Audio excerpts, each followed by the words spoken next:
जब देह का भान होना है उस समय मर्यादा से व्यवहार करना होता है। और यदि मैं अद्वितीय आत्मा हूँ, मैं सच्चिदानंद अद्वितीय ब्रह्म हूँ, ऐसा निश्चय हो तो बताओ उनका क्या कर्तव्य रहेगा। तो ये दोनों ही दशाएं देख लेनी चाहिए। यदि अपने आप को देह मान रहे हैं तो उस समय उन्हें शास्त्र मर्यादित व्यवहार को ही महत्व देना होगा, उसी तरह से चलना होगा।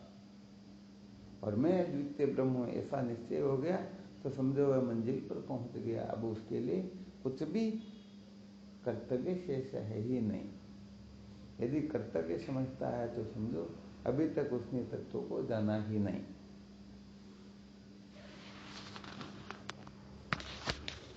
अब इसमें शंका हो तो देख लो।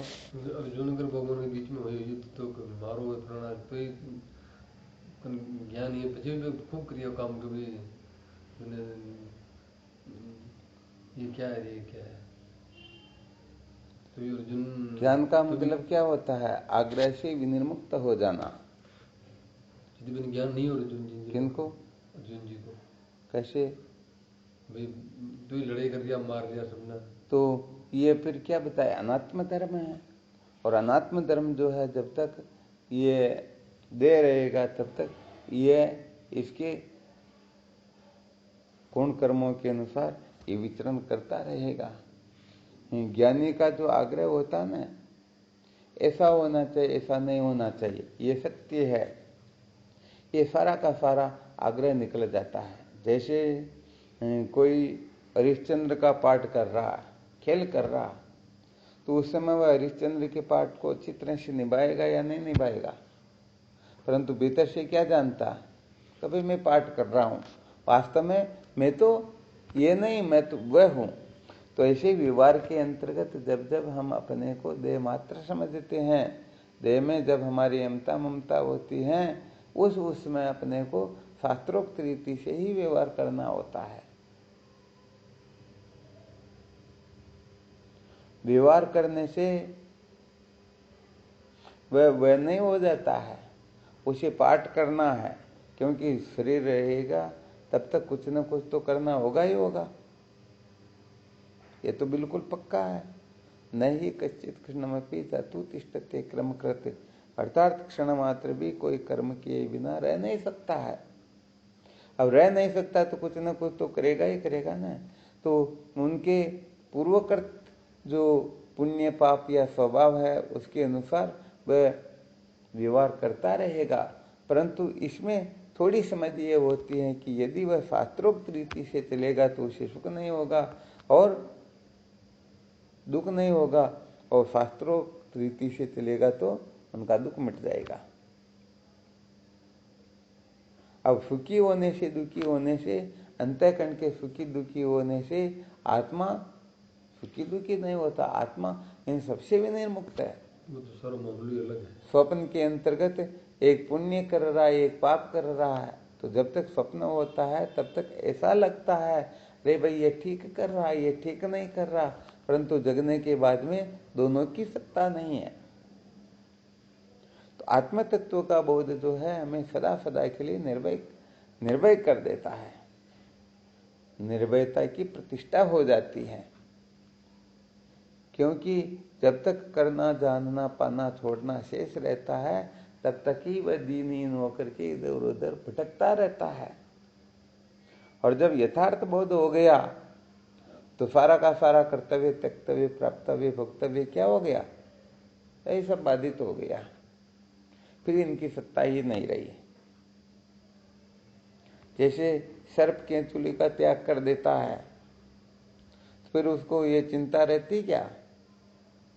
केले खाकर अपन केले के छिलकों का त्याग कर देते हैं, फेंक देते हैं, अब उनके साथ में क्या हो रहा है, क्या होगा क्या नहीं होगा, परवाह करते क्या?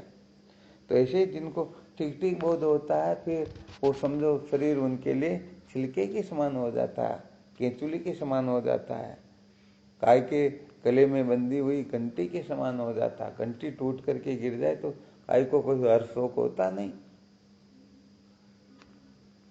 तो ये देह जो है फिर उनका प्रारब्ध का पुतला हो जाता, प्रारब्ध के अनुसार, फिर प्रारब्ध के अनुसार ही उनको इच्छाएं होती हैं और उस इच्छा के अनुसार वह वही करता है। बस यहाँ पर यही है कि यदि वह सावधान रह करके शास्त्रोक्त रीति से करेगा तो उसे ज्यादा कष्ट नहीं उठाना होगा, विपरीत करेगा तो कष्ट उठाना होगा। ये क्या है, सब व्यवहारिक है, देह व्यवहारिक है, तो ये सुख दुख भी व्यवहारिक है।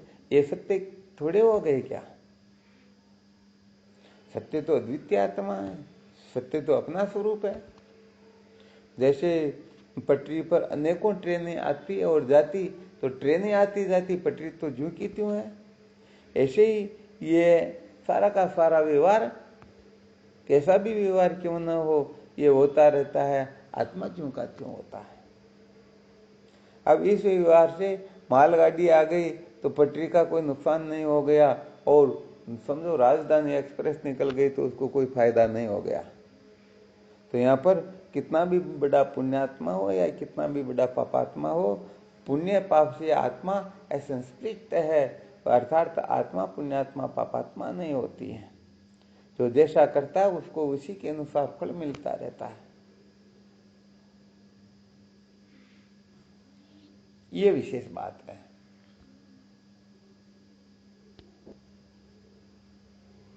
अब इसमें कोई शंका और हो तो देखो।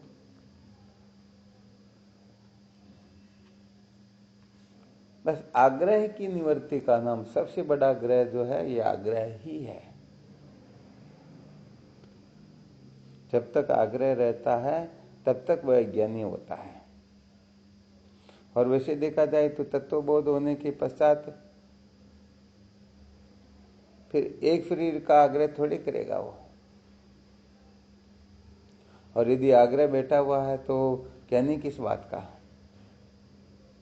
आत्मदृष्टि से देखा जाए तो जैसे माला में सूत जो है एक ही होता है या अलग अलग होता? एक ही होता है। और मणके भले भिन्न भिन्न होते, परंतु ये मणके भिन्न भिन्न होने पर भी सूत एक ही होता है। ऐसे ये शरीर भले ये अनेक दिखाई दे रहे हो, परंतु उसमें आत्मा रूपी धागा एक ही होता है। तो जिन्होंने अपने को धागा निश्चय किया हो तो फिर वो एक शरीर में थोड़े बैठेगा, और एक शरीर में बैठेगा तो ज्ञानी तो हुआ। फिर तो समझता है कि या तो समस्त शरीर मेरे हैं अथवा कोई मेरा नहीं है। फिर वो एक जगह आग्रह करेगा ही क्यों?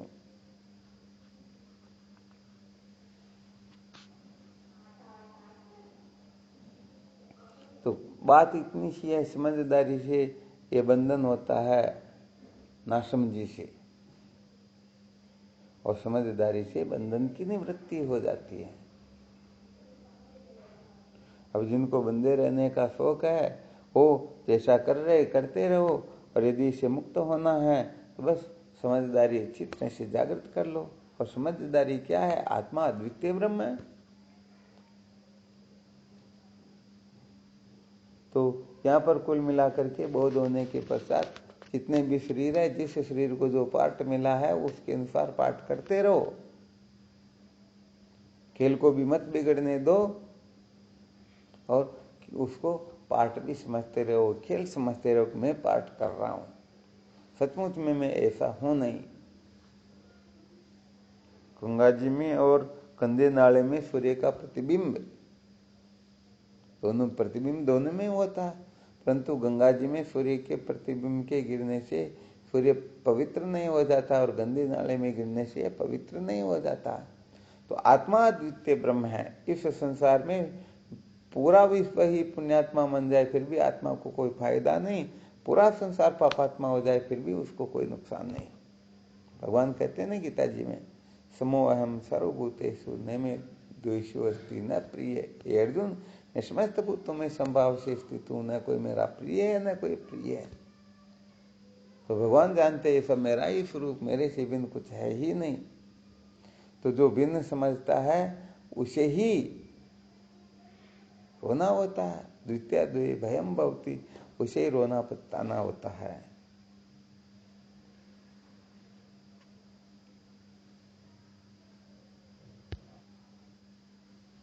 बात इतनी सी है कि ठीक ठीक न जानने से सारा का सारा झगड़ा झमेला है, और ठीक ठीक तरह से जान लिया तो समझो दुखों का अत्यंत अभाव हो जाता है। वास्तव में दुखों की सत्ता ही नहीं होती है, सब नित्य मुक्त है, सब ब्रह्म स्वरूप है।